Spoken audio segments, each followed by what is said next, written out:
కాకినాడ జిల్లాలోని పిఠాపురం పట్టణంలో ఆధ్యాత్మిక వాతావరణం నెలకొంది. పిఠాపురం ఆర్సీఎం చర్చిలో ఫాదర్ కేవీ కిరణ ఆధ్వర్యంలో ప్రత్యేక ప్రార్థనలు నిర్వహించారు. యేసుక్రీస్తు జీవిత త్యాగాన్ని స్మరిస్తూ క్రీస్తు వేషధారణలతో పట్టణంలోని ప్రధాన వీధుల్లో శిలువ ఘట్టాలను ప్రదర్శించారు. దేశ ప్రజలందరూ క్రీస్తు జీవితాన్ని ఆదర్శంగా తీసుకొని పరస్పరం శాంతి సమాధానాలతో జీవించాలని ఫాదర్ కిరణ్ పిలుపునిచ్చారు. ఈ కార్యక్రమంలో క్రైస్తవులు భారీగా పాల్గొని భక్తి శ్రద్ధలు చాటుకున్నారు.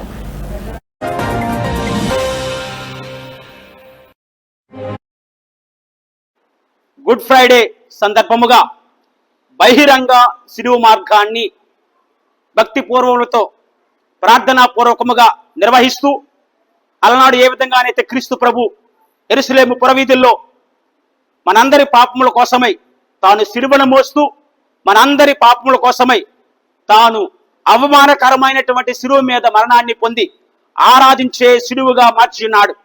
మరి అదే శిలువ శ్రమలలో మనమందరం కూడా పాల్గొని దేవుని యొక్క దీవెనలు పొందాలని ఆశిస్తూ ఈరోజు ఈ కార్యక్రమంలో పాల్గొనడం జరిగింది.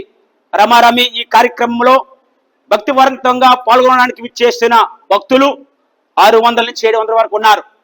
మీ కుటుంబాలను దేవాదేవుడు దీవించాలని, అదేవిధంగా 3 గంటలకు జరగబోయే సాంగ్యాల్లో భక్తి పరంగా పాల్గొని దేవుని యొక్క ఉత్థాన మహిమలో జరగబోయే జాగరణ దివ్య పూజా బలి, శనివారం రాత్రి జరగబోయే దివ్య పూజా బలిలో కూడా మీరందరూ కూడా ఇదే ఉత్సాహముతో ఇదే ప్రార్థనా పూర్వకముగా భక్తి విశ్వాసములతో పాల్గొనాలని ఆశిస్తూ మిమ్మల్ని అందరినీ ఆ దేవత దేవుడు ఆశీర్వదించి తన ఉత్థాన